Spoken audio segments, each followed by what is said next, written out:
ବିଛଣାରେ ଶୋଇକି ମାତ୍ର 3 ଥର ପଢ଼ି ଦିଅନ୍ତୁ ଏହି ଗୋଟିଏ ମନ୍ତ୍ର। ଗ୍ୟାରେଣ୍ଟି ଦେଉଛି ସେ ନାରୀ 5 ମିନିଟ୍ରେ ତୁମ ପାଖକୁ ଆସିବା ପାଇଁ ବାଧ୍ୟ ହେବ।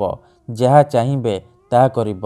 ଆଜ୍ଞା ହଁ, ଏହି ମନ୍ତ୍ର ଏତେ ଶକ୍ତିଶାଳୀ କି ଏହି ମନ୍ତ୍ରକୁ ଆପଣ ଯେମିତି ପଢ଼ିବେ ସେ ଝିଅ ହେଉ ବା ବିବାହିତା ନାରୀ ତୁମ ପାଖକୁ ଆସିବା ପାଇଁ ଛଟପଟ ହେବ। ଯେପର୍ଯ୍ୟନ୍ତ ତୁମକୁ ଦେଖିନି, ତୁମ ସହିତ ସମ୍ପର୍କ ରଖିନି, ସିଏ ଗୋଟେ ମୁହୂର୍ତ୍ତ ବି ରହିପାରିବନି।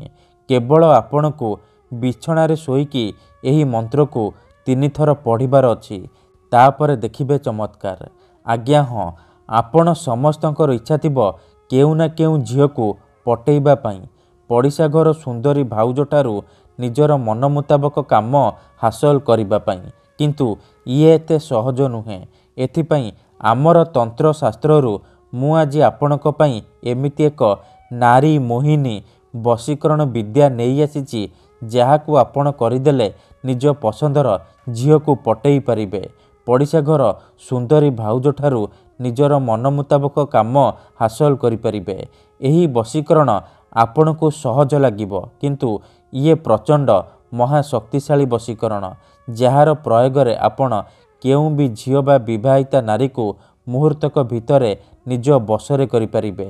ଯଦି ଆପଣ କେଉଁ ଝିଅକୁ ମନେ ମନେ ଭଲ ପାଉଛନ୍ତି, କିନ୍ତୁ ଯେତେ ଚେଷ୍ଟା କଲେ ମଧ୍ୟ ତାକୁ ପଟେଇ ପାରୁନାହାନ୍ତି, ତାକୁ ନିଜର ମନ କଥା କହିବାକୁ ଡରୁଛନ୍ତି, ଆଉ ଆପଣ ଚାହୁଁଛନ୍ତି କି ସେ ଝିଅ ନିଜେ ଆସି ଆପଣଙ୍କୁ ଭଲ ପାଉଛି ବୋଲି କହୁ, ତେବେ ଆଜିର ଏହି ଭିଡ଼ିଓଟି ଆପଣଙ୍କର ଇଚ୍ଛାକୁ ପୂରଣ କରିବ।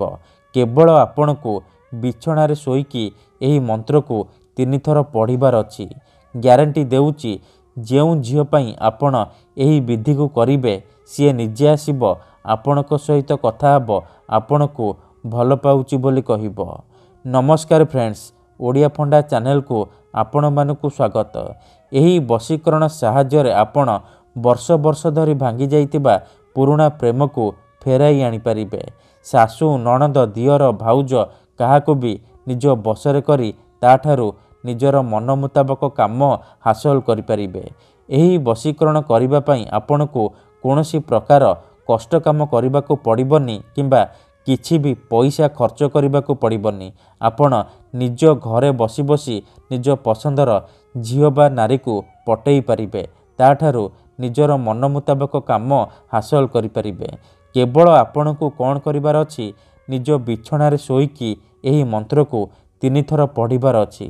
ତେବେ ଏହି ବଶୀକରଣ ମନ୍ତ୍ରକୁ ଆପଣ କିପରି ପଢ଼ିବେ, ଏହାର ପ୍ରୟୋଗ ବିଧି କ'ଣ, ମୁଁ ଆପଣଙ୍କୁ ବତେଇବି।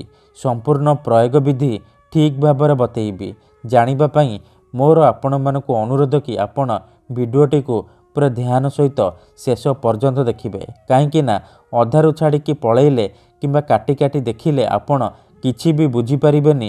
ପରେ କମେଣ୍ଟ କରିବେ, ଗୁରୁଜୀ ଆପଣଙ୍କର ବଶୀକରଣ କାମ କରୁନି।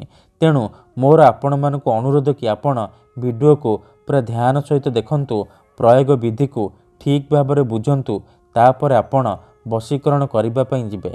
ଦେଖନ୍ତୁ, ଯେଉଁପରି ଆପଣ ଭଗବାନଙ୍କୁ ମାନୁଛନ୍ତି, ଭଗବାନଙ୍କ ଉପରେ ବିଶ୍ୱାସ ରଖିଛନ୍ତି, ନିଜର ସବୁ ଦୁଃଖ କଷ୍ଟ ଅସୁବିଧା ଭଗବାନଙ୍କୁ ଜଣାଉଛନ୍ତି, ଯଦି ସେ ଅସୁବିଧାର ସମାଧାନ ନ ହେଲା ତାହାର ମାନେ ନୁହେଁ କି ଭଗବାନ ନାହାନ୍ତି। ସେହିପରି ତନ୍ତ୍ର ମନ୍ତ୍ର ହୁଏ, ବଶୀକରଣ କାମ କରେ, କିନ୍ତୁ ଏହାକୁ ଆପଣଙ୍କୁ ସିଦ୍ଧ କରିବାକୁ ପଡ଼ିବ। ପ୍ରୟୋଗ ବିଧିକୁ ଠିକ୍ ଭାବରେ କରିବାକୁ ପଡ଼ିବ। ମନ୍ତ୍ର ଠିକ୍ ସେ ପଢ଼ିବାକୁ ପଡ଼ିବ।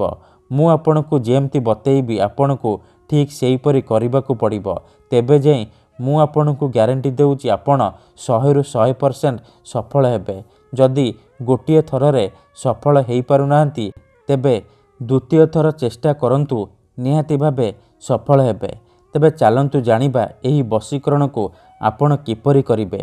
ତା ପୂର୍ବରୁ ଯଦି ଆପଣ ଆମ ଚ୍ୟାନେଲକୁ ନୂଆ ଆସିଛନ୍ତି, ତେବେ ଦୟାକରି ଚ୍ୟାନେଲକୁ ସବସ୍କ୍ରାଇବ୍ କରି ପାଖରେ ଥିବା ବେଲ୍ ଆଇକନ୍କୁ ମଧ୍ୟ ଦବାଇ ଦିଅନ୍ତୁ।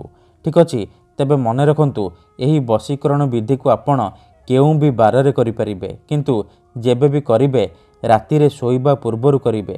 ନିଜ ବିଛଣାରେ ଶୋଇକି ଏହି ମନ୍ତ୍ରକୁ 3 ଥର ପଢ଼ିବେ। ବିଧିଟି କରିବା ପୂର୍ବରୁ ଭଲ ଭାବରେ ହାତ ଗୋଡ଼ ମୁହଁ ଧୋଇକି ସଫା ବସ୍ତ୍ର ପିନ୍ଧିକି ଆପଣ ଏହି ବଶୀକରଣ ବିଧିକୁ ଆରମ୍ଭ କରିବେ। ଠିକ୍ ଅଛି। ପ୍ରଥମେ ଆପଣ କ'ଣ କରିବେ, ଯେତେବେଳେ ରାତିରେ ଶୋଇବା ପାଇଁ ଯିବେ ପୂର୍ବ ଦିଗକୁ ମୁଣ୍ଡ କରିକି ଶୋଇପଡ଼ିବେ। ତାପରେ ନିଜର ଡାହାଣ ହାତକୁ ଛାତି ଉପରେ ରଖିବେ ଆଉ ଆଖି ବନ୍ଦ କରିକି ସେଇ ଝିଅ ବା ନାରୀକୁ ମନେ ମନେ ଭାବିବେ। ତାର ମୁହଁକୁ ନିଜ ମନରେ ଭାବିବେ। ତାପରେ ଏହି ମନ୍ତ୍ରକୁ 3 ଥର ପଢ଼ିବେ। ଓମ୍ ନମଃ କାମାକ୍ଷା ଦେବୀ ଆମୁକଂ ମେ ବଶ୍ୟମ୍ କୁରୁ କୁରୁ ଫଟ୍ ସ୍ୱାହା।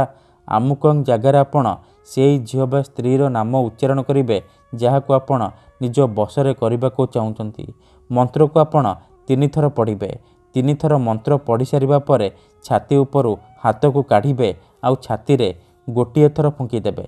ଏହିପରି ଆପଣ ଲଗାତାର 3 ଦିନ ପର୍ଯ୍ୟନ୍ତ ରାତିରେ ଶୋଇବା ପୂର୍ବରୁ କରିବେ। ଗ୍ୟାରେଣ୍ଟି ଦେଉଛି ଏତିକି କରନ୍ତୁ, ସେ ଝିଅ ବା ନାରୀ ତୁମ ଆଡ଼କୁ ଆକର୍ଷିତ ହେବାକୁ ଲାଗିବ। ଧନ୍ୟବାଦ।